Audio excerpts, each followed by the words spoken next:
भारत के बॉर्डर पर दिन रात जो देश की रक्षा कर रहे हैं, मैं उनकी सलामती के लिए 1100 दिन की यात्रा तय कर रहा हूँ। 16 अप्रैल 2023 से ये बाल संत जो है लगातार भारत भ्रमण यात्रा पे है। सनातन के जो है प्रचार प्रसार के लिए सनातन से प्रेरित होकर के उनका ये है कि मुझे जो है मेरे धर्म के बारे में सबको ज्ञान कराना है। इनको आत्मिक ज्ञान हुआ इस उम्र में कि सनातन सबसे बड़ा है और सनातन की सेवा करना है। 16 अप्रैल को यात्रा स्टार्ट की श्री राम राजा सरकार ओरछा से। आज लगभग 5 महीने से ज़्यादा हो गए। पूरी यात्रा लगभग 2.5-3 साल की है। ना ही मैं कोई संत हूँ, ना ही त्यागी, ना सन्यासी।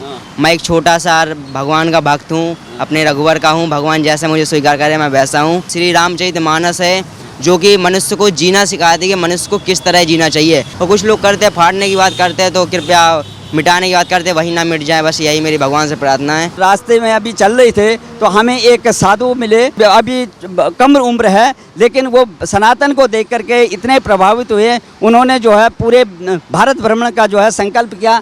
आप देख रहे होंगे कि उनके हाथ में दंड है और ये बिल्कुल जो है अभी भी ये लगातार जो है अप्रैल से लगातार जो है भारत भ्रमण यात्रा में निकले हुए हैं। उनका ये है कि मुझे जो है मेरे धर्म के बारे में, मुझे अपने धर्म के बारे में सबको ज्ञान कराना है और अपने धर्म के जो है जहाँ जहाँ हमारे जो है सनातन के जो मंदिर हैं, मठ हैं, उनकी जो है ये दर्शन करने हैं और वहाँ से और भी ज्ञान लेना है। इनको आत्मिक ज्ञान हुआ इस उम्र में कि सनातन सबसे बड़ा है और सनातन की सेवा करना है। पहले तो आपके सभी दर्शकों को मेरा प्रणाम है। जय श्री सीताराम। मेरा नाम हरीश वैष्णव है। मैं मध्य प्रदेश जिला टीकमगढ़ ग्राम बीरो से हूँ। 16 अप्रैल को यात्रा स्टार्ट की श्री राम राजा सरकार ओरछा से, जो कि अयोध्या के जो राम राजा हैं वो ओरछा में ही मिलेंगे आपको। और वहाँ से 10 बजे सुबह 10 बजे यात्रा आरंभ की और आज लगभग 5 महीने से ज़्यादा हो गए। पूरी यात्रा लगभग 2.5-3 साल की है। और एक बात और बता दूँ, ना ही मैं कोई संत हूँ, ना ही त्यागी, ना सन्यासी। मैं एक छोटा सा भगवान का भक्त हूँ, अपने रघुवर का हूँ। भगवान जैसे मुझे स्वीकार करे मैं वैसा हूँ जी। तो जिस तरह से आप देखते होंगे कि आपने देखा है कि आप अखबार पढ़ते हैं, टीवी देखते हैं और आप देखते होंगे जिस तरह से हमारे देश में राजनीति चल रही है, तो सनातन को लेकर के जो है ये लोग राजनीति कर रहे हैं। राजनीति के जो है इस तरह से जो बयानबाजी करते हैं कि सनातन को जो है धूमिल करने की बात करते हैं, सनातन को मिटाने की बात कर रहे हैं, तो उस पर आपको क्या कहना है? सनातन धर्म तो बहुत ही पुरातन धर्म है, बहुत ही प्राचीन धर्म है। इसको मिटाने का जो सोच रहे हैं वो तो इसका ख्याल ही भूल जाएं कि इसको मिटा पाएंगे, क्योंकि ये सनातन, पहली बात तो धर्म एक ही है जो कि सत्य सनातन वैदिक धर्म है। बाकी सब पंथ है। यदि इस धर्म 2 होते तो कभी 2 धर्मों में युद्ध ही नहीं होता है। युद्ध होता है धर्म और अधर्म में। मेन बात यह है। और दूसरी बात, जो सनातन को मिटाने की बात करते हैं, शायद वो ना मिट जाए सनातन को मिटाते मिटाते, क्योंकि बहुत से लोग आए सनातन को मिटाने के लिए, बहुत से गए। और ये अभी के लोग सनातन धर्म को मिटाने की बात करते हैं जिनके अभी दूध के दांत तक नहीं टूटे हैं, सनातन को मिटाने की बात करते हैं। और सनातन धर्म तो एक इस प्रकार है जैसे वट वृक्ष, बरगद का पेड़ होता है, वट वृक्ष बोलते हैं उसको। उसकी जो शाखाएँ जड़ें निकलती हैं, उसमें से उस शाखाएँ भी अपने आप को वृक्ष का नाम दे देती कि मैं भी पेड़ हूँ, मैं भी वृक्ष हूँ। उसी प्रकार ये पंथ है जो सनातन धर्म से भिन्न भिन्न होकर निकलकर ये अपने आप को बोल रहे कि मैं, ये धर्म है, ये मेरा धर्म है। बाकी धर्म तो एक ही है, सत्य सनातन वैदिक धर्म। और दूसरी बात बोलूँ कि इनको जो सनातन को मिटाने की बात करते हैं, उनसे जाकर कोई कहे कि समुद्र, धूप की रोशनी, धूप से समुद्र नहीं सूखता है। जो सनातन को मिटाने की बात करते हैं कि धूप से कभी समुद्र सूखता नहीं है जी। जैसे कि आप अभी बालक हैं और आप भगवान के जो है भक्त हैं और सनातन के जो है जो सनातन की तरफ जो है आप बढ़ रहे हैं और सनातन के प्रति जो आपकी आस्था है। हम आपसे राजनीति की बात नहीं करेंगे, लेकिन जिस तरह से राजनीति में आपने देखा होगा दक्षिण भारत में जिस तरह से जो है डीएमके के जो नेता लगातार जो है दयानिधि जो है स्टालिन का नाम सुना होगा आपने, किस तरह से आप बोल रहे हैं वो कि डेंगू मच्छर और ये जो है कोरोना है इसको मिटाना चाहिए। तो आपको क्या लगता है कि इस तरह की जो बातें कर रहे हैं कि क्या डेंगू मच्छर और मलेरिया है ये सनातन क्या? अगर ये सनातन को मिटाने की बात करते हैं तो शायद ये किसी और पंथ से होंगे, पहली बात। और सनातन धर्म तो किसी हाल में कोई मिटा ही नहीं पाएगा। और यदि इनको लगता है कि हमारे ऊपर सनातन धर्म हमारे ऊपर बोझ है, या उनको लगता है कि सनातन धर्म के जो भी मतलब कानून नए कानून लगाए जाते हैं राष्ट्र हित के लिए, तो जैसे बहुत से लोग उनको लगता है कि हमारा पंथ, हमारा धर्म मतलब खतरे में जाए, तो इनसे निवेदन है कि चाहे किसी भी पंथ के हो, ये एक बार हनुमान चालीसा पढ़ें तो इनका जो इनको लगता है कि संकट हमारे ऊपर मंडरा रहा है वो संकट ही टल जाएगा, हनुमान चालीसा पढ़ें तो। और सनातन धर्म के कई ग्रंथ हैं। एक ग्रंथ का नाम बताऊं तो श्री रामचरितमानस है, जो कि मनुष्य को जीना सिखाती है कि मनुष्य को किस तरह जीना चाहिए। अब श्री रामचरित, लोग कहते हैं कि रामचरितमानस काल्पनिक है, राम जी काल्पनिक थे, ये समुद्र का सेतु काल्पनिक है। पहली बात, समुद्र में कोई सेतु बनाने जाएगा नहीं, और समुद्र वो चीज़ तो है नहीं कि उसका पानी साइड कर दो, समुद्र में सेतु बना दो।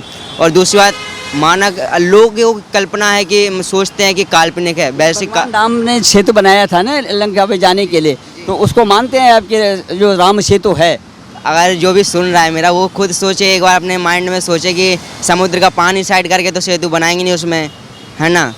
कि अगर कोई नदी हो वो अपना बहाव साइड कर ले फिर समुद्र में सेतु बनाए, वो बात नहीं है। यदि समुद्र का पानी इधर से थोड़ा उधर हुआ तो आप जान सकते हैं प्राकृतिक आपदा कितनी आ सकती है ना। वो प्राकृतिक और श्री राम जी के बनाया हुआ सेतु है, लोग माने चाहे ना माने। माने न माने, लेकिन उसको जिस तरह से जो बात हो रही थी कि उसको तोड़ करके जो आवागमन के लिए बनाने का, तो आप मानते हैं कि भगवान राम ने सेतु बनाया था, वहाँ पर राम सेतु है?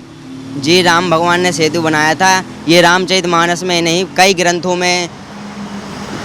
में इसका प्रमाण है। जिस तरह से आप देख रहे हैं कि आपने देखा होगा रामचरितमानस, जो आप कह रहे हैं कि रामचरितमानस जो है आदमी को जो है जीवन सिखाता है, जीवन जीने की शैली सिखाता है, लेकिन उसी रामचरितमानस पे जो है लगातार जो है समाजवादी पार्टी की जो है स्वामी प्रसाद मौर्य से लेकर के प्रतिया फाड़ने की बोला कि इसमें जाति भेद दिखाया जाता है, ऊंची जाति नीची जाति का भेदभाव दिखाया जाता है, तो उसकी प्रतियां उन्होंने फाड़ने की कोशिश करी रामचरितमानस की। तो आपको क्या लगता है, क्या ऐसा है क्या?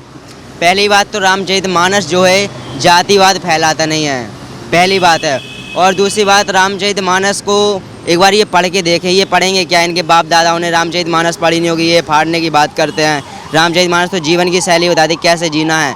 एक बार जो भी सुन रहा है वो एक बार सोचे कि राम जी के जितने भी गुण थे, क्या राम जी जैसा गुण तो किसी में हो ही नहीं सकता। राम जी ने अपने शत्रु को 3 बार माफ़ किया, एक बार अंगद जी से, हनुमान जी से, एक बार स्वयं राम जी ने रावण को जाने के लिए कहा था, 3 बार वो किया।